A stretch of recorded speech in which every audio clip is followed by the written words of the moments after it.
শ্বাসরুদ্ধকর ম্যাচে শেষ ওভারে মুম্বাই ইন্ডিয়ান্সকে হারালো রয়্যাল চ্যালেঞ্জার্স বেঙ্গালুরু। এজন্য আইপিএলে 240 রানের টার্গেটও এখন সেফ টার্গেট না, অলমোস্ট জিতেই গিয়েছিল মুম্বাই ইন্ডিয়ান্স।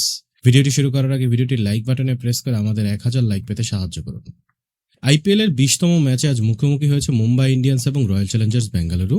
প্রথমে ব্যাটিং করে ফিলিপ সল্ট, বিরাট কোহলি, রাজাত পাতিদারদের দুর্দান্ত ব্যাটিংয়ের জোরে রয়্যাল চ্যালেঞ্জার্স বেঙ্গালুরু এদিন সংগ্রহ করে 20 ওভারে 240 রান 4 উইকেটের বিনিময়ে, যা সত্যি অসাধারণ।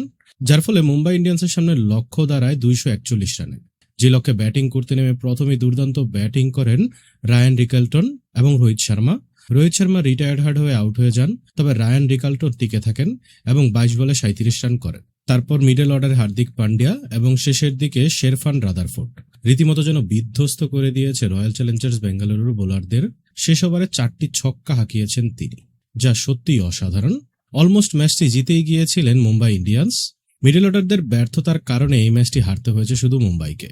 শেষ পর্যন্ত 241 রানের টার্গেট দিয়ে রয়্যাল চ্যালেঞ্জার্স বেঙ্গালুরুকে জিততে হয় মাত্র 18 রানে, যাতে নিঃসন্দেহেই বোঝা যায় যে এবারের আইপিএলে 250 রানের টার্গেটও সেফ না।